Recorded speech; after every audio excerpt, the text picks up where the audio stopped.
So today we're here with Johnathan from Kasco Manufacturing out of Indiana.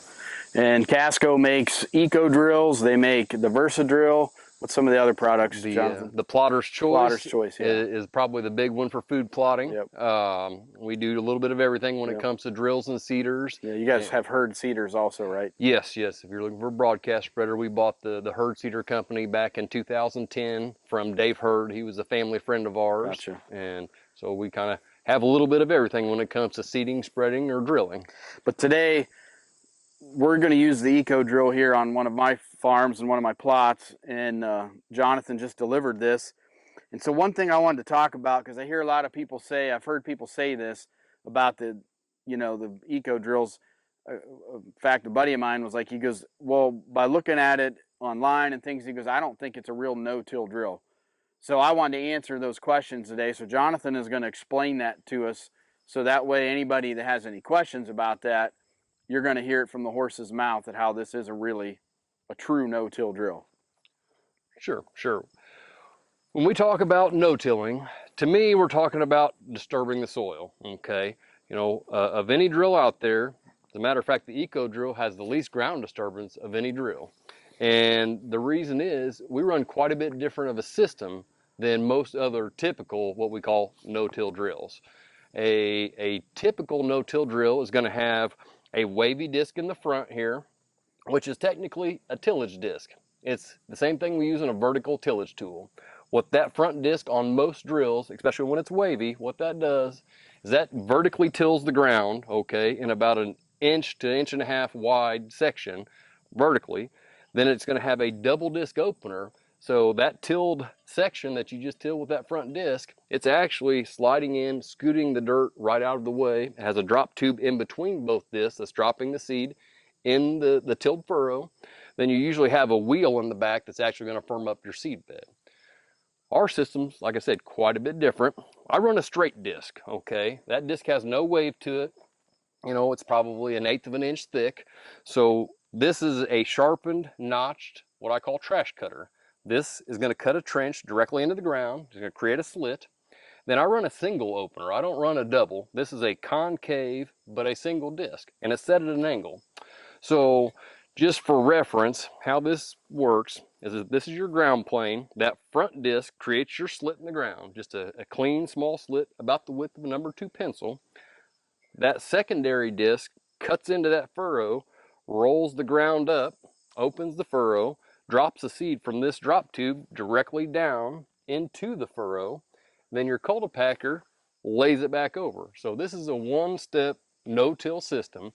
It is quite a bit different. Some people may not understand it, but I assure you this was done long before the newer no-till drills with the, as I consider them, tillage discs on the front.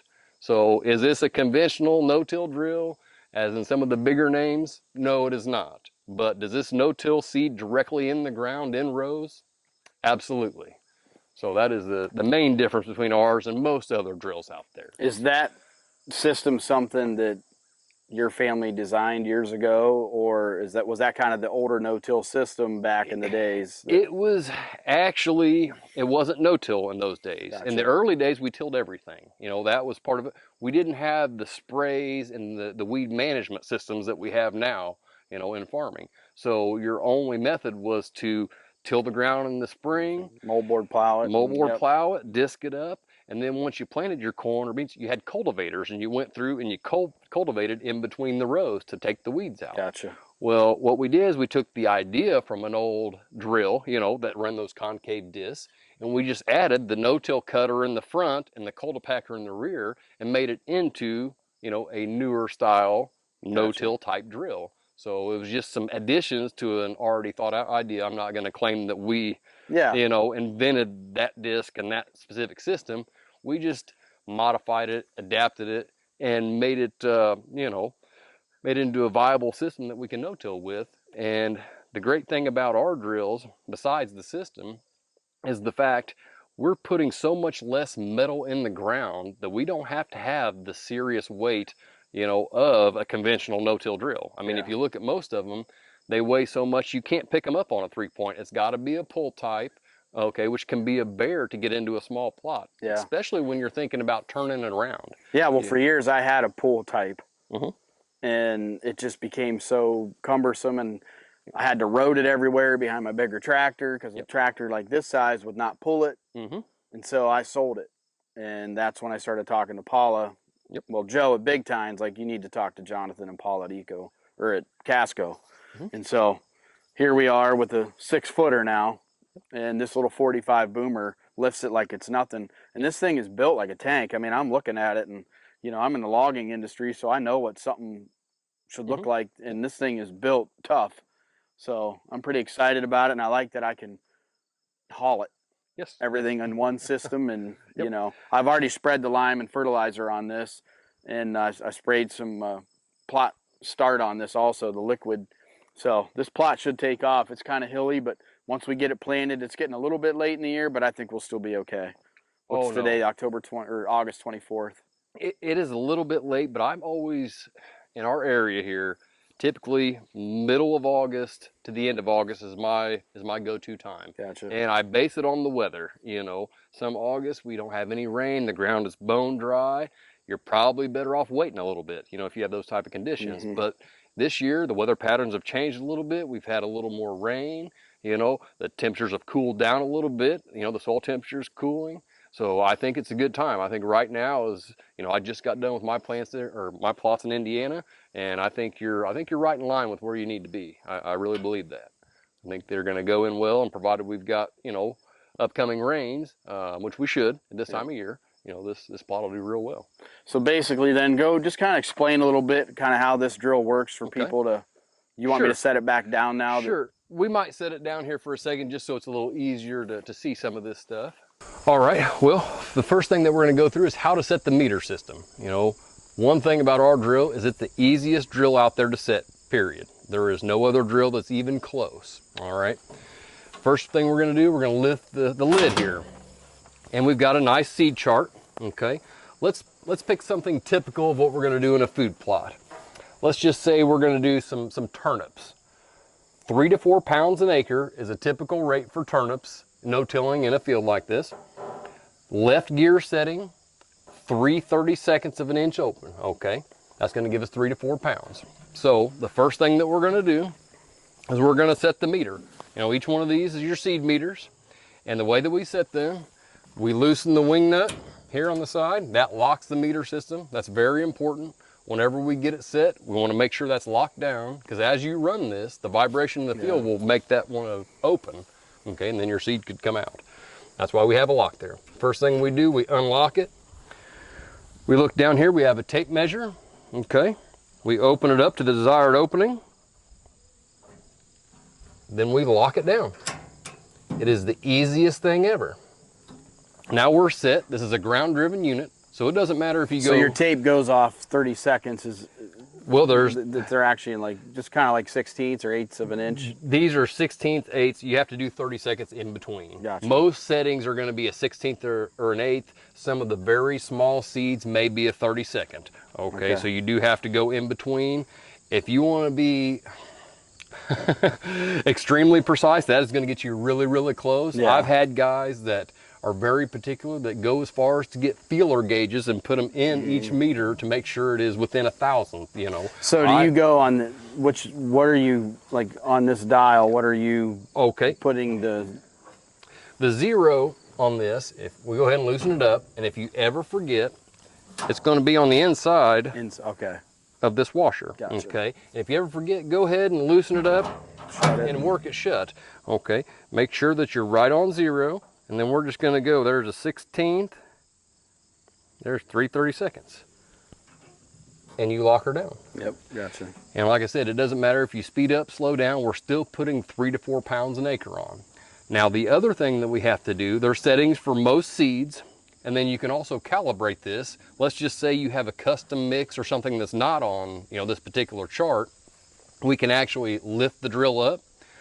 We can capture the seed out of one of these drops by rolling that cultipacker 20 times, and all you do is weigh it, multiply it by one number, and that gives you your exact pounds per acre. So we can calibrate it for virtually any type of seed and most any type of rate. I'm not going to say there may not be some exceptions out there, but for the most part, it is very, very tunable. Okay. So like, what about like mixing seed? Like, you know, we have some like Big Tines long range. You know, it's a mixture of grains with some turnips and I believe Sure. some different stuffs like that. So when you do a mix, okay, you have to have the meter open large enough for the biggest seed in the mix. Okay. So there's going to be a winter pea in that long range. Yeah. I know it for a fact. I've planted that quite often. So you have to have the meter far enough open for that pea to go through. So sometimes on your mixes, if you have a very large range of seeds in there, sometimes you're going to be just a hair heavy because you do have to open it up. Now, one thing we can do there is there's also a transmission. If we pan down, you notice on that chart it had a left, center, or right for each one of those. This is your transmission. Left is slow, medium is 1-to-1, and right is fast. So when we get into those situations where we have a range of seeds and you know that there's some clovers, you know there's some brassicas, small stuff that's going to want to filter out, we're going to change it to the left gear setting, the slow gear setting. So we limit how much we're putting out there. It doesn't go out so fast. And that's the best thing you can do there. The other thing, and actually Jackson from Big Time figured this out, if you have a big mix like that and you don't mind going over the plot twice, you can actually set it for the smaller seeds in the mix. And then it saves all the big seeds. And then you can secondary go through. Because that's what I was kind of wondering if that's isn't how you did it. It is a good way to do it. And the reason I say that, there's a big elephant in the room when it comes to these seed mixes that nobody, you know, obviously nobody wants to talk about. When you put all of those seeds together, yes, that becomes a great mix. That's a great habitat. You know, they do well. But most of those seeds need to be planted at different depths. A lot of your clovers and brassicas, you're 1/4 of an inch deep.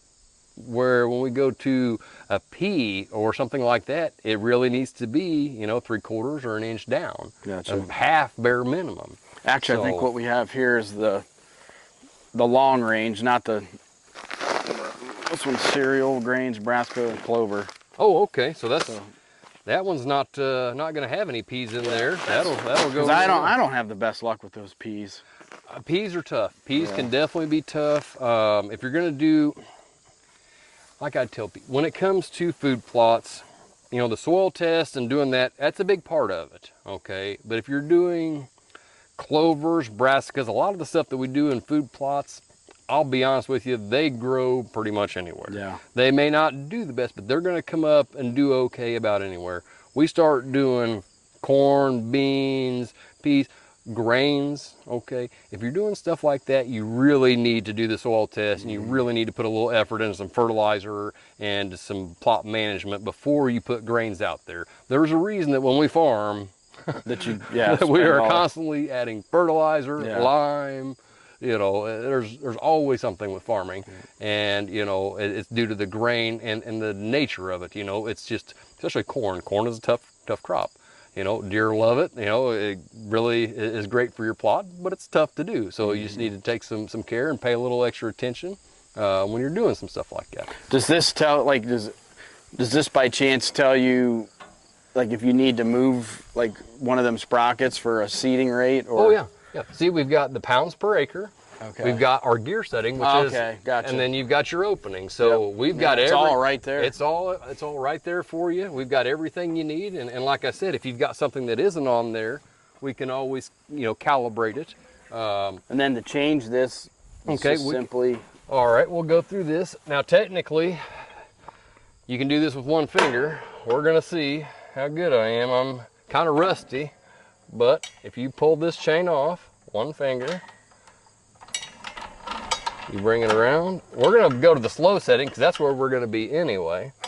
And you actually set it right on there. And then this is the tensioner. You pull the T-handle out, let it tension, and now we're on the slow gear setting. And everything has been greased for you, so you don't have to worry about anything like that. You know, there's all the openers are sealed bearings. There's no maintenance there. You have a grease circ on either end of your cultipacker, 4 on the gearbox, and then you have some on the front shaft there.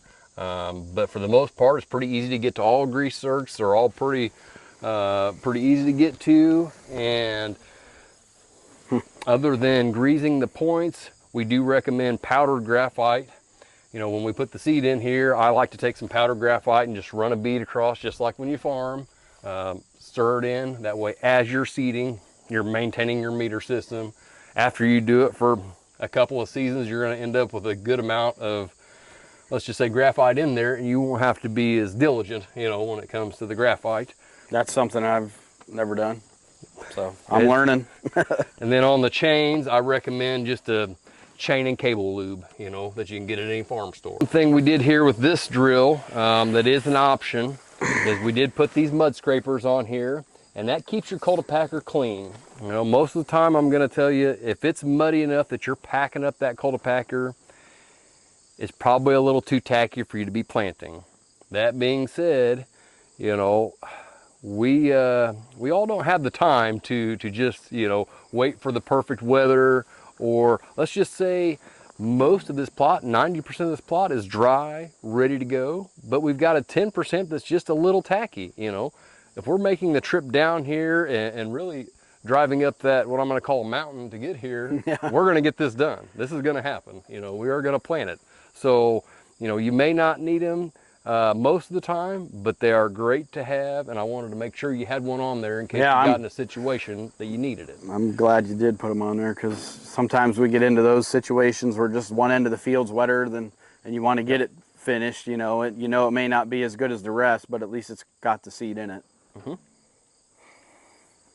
So yeah, it's pretty simple. Yep. I mean, I like this tray up here.